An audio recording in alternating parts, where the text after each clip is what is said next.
Hello everyone, thanks for tuning in.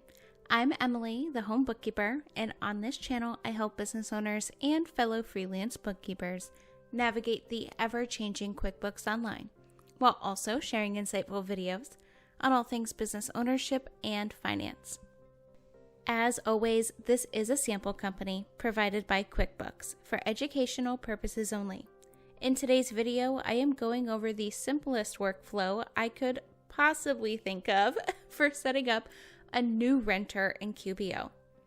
Now you may notice something a little bit different on this screen. Instead of Craig's landscape and design business profile, we have Randy's Groovy Rentals. So keep in mind you may notice some landscape company data from before. Since the pandemic, I have noticed a huge increase in rental properties. And with that comes questions new rental property owners have about bookkeeping. In today's video, I am going over the simplest workflow I could imagine for adding a new rental customer into the system. This will cover how to add a new renter or customer, how to attach their lease or rental agreement to their profile, how to invoice them, how to automate your rent billing, and even how to set up an automatic late fee if the rent isn't paid on time. So let's say you have a new renter moving in. Say they already paid their move-in fees and you want to set up their first rent invoice. Click the white New button on the top left corner of your screen, and under the Customer column, click on Invoice. Once inside the invoice screen, enter your new renter's name. At this point, they should be set up in the system, but for example's sake, let's say that they are not. They gave you a handwritten check with their signed lease agreement, and you are now getting around to the bookkeeping side of setting up your new renter in QBO. Under the Customer drop-down, start typing in their name, and click Add New to open the new customer screen. You'll want to fill this screen out to the best of your ability. All of these details are not in here for nothing. Be as detailed as possible. Having all of your customer data in QBO reduces the need to store hard copy files, eliminating the possibility of them being lost, stolen, or damaged. The IRS and the courts also don't insist that you have hard copy documents anymore. So storing all data digitally is perfectly compliant in today's day and age. Under Notes and Attachment is where you can scan in or upload their lease agreement. I highly recommend doing this even if they signed through a program like DocuSign. Download from DocuSign and upload here.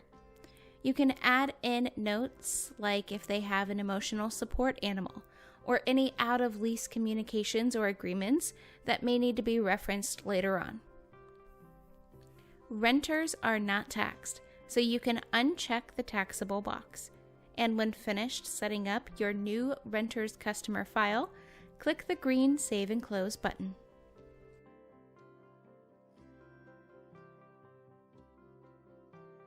Now for the invoice data. Once your customer file is complete, everything in the customer data boxes should automatically populate. Let's select a payment term of net 10. That means from the date the invoice is set, they have 10 days to pay before the invoice becomes overdue. After 10 days, the invoice will automatically register as late. Clicking on the Product and Service dropdown, let's add in a rental service. Since this was previously a landscaping sample company, this service is not yet entered, but I figured it would be good for you to see this workflow. Since property rentals are not a tangible product or an item included in the production of a tangible product, rent is going to fall under a service. Once in the service screen, enter in your service details. You can name your service the address of the property, or you can keep it simple and name it rent. Under category, I would enter rent, and under the income account, I would make a new income account for that particular property. This is ideal if you are planning on potentially adding to your real estate portfolio at a later date or already manage multiple property or units. The detail type isn't that important here, but I like to keep things as in line as possible, and service fee income is the best fit for this type of income. When finished, click the green Save and Close button. Now that your service is set up, we can move on to making this invoice recurring. I don't think I have to express how automating things in your business where you can makes things so much easier. Things like rent for rental properties are one of the best things to automate, as they are the same amount on a monthly or frequent basis. Clicking the blue Create Recurring Invoice link under the Invoice Date box will open the Recurring Transaction window. Here you can enter in all of the details for your recurring invoice, such as how many days in advance you would like your customer or renter to be sent their invoice. As someone who has rented most of her adult life, I prefer the option of paying my rent early or even being set up on an auto pay schedule, so a little advance notice here is nice. For example, I put 5 days in advance. With the customer data filled out completely, the email should be populated in the email box. Checking the Automatically Send Emails box will send this recurring invoice to the renter's email automatically.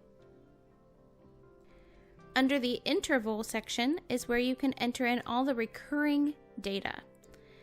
Since this is more of a long-term rental, this will obviously be a monthly invoice due on the first of the month every 1 month.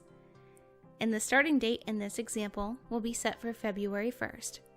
Hypothetically, the second month the renter is in the unit, as it is typical to collect first month's rent with the security deposit on move-in. Now just scroll down and enter in the monthly rent amount, and if everything looks good, click the green Save Template button. Oh no! What happens if a renter pays late? I'm sure, like most property managers or rental property owners, you are going to charge a late fee for late rent. Let's set up your late fee so it is automatically applied to late invoices when they become overdue.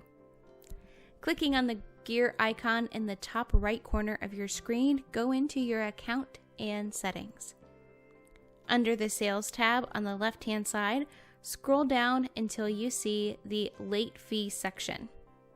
Click on the pencil to edit, and click on the button to turn on and edit your late fee details. I'm opting for a $50 flat rate for this example. Leaving the grace period to none, this will automatically apply when the invoice becomes overdue after that net 10 term.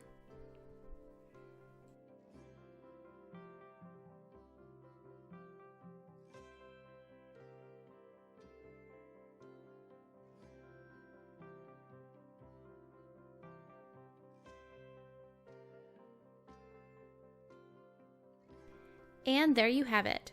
Your first renter is all set up completely and automated in the simplest way I could possibly think of. Almost everything we did today was within the invoice screen. One of the many things I love about QuickBooks Online is that there is more than one way to do just about everything, which makes things super easy, but also creates more ways to make an error. For more business resources, my online self-paced home bookkeeper masterclass, business supplies, gadgets, must-haves, and more, make sure to check out adjconsultinggroup.com/resources, linked in the description box below. And of course, like this video, subscribe to my channel, and turn on those bell notifications so you'll never miss an upload. If you have any video or tutorial requests, make sure to leave them in the comments below.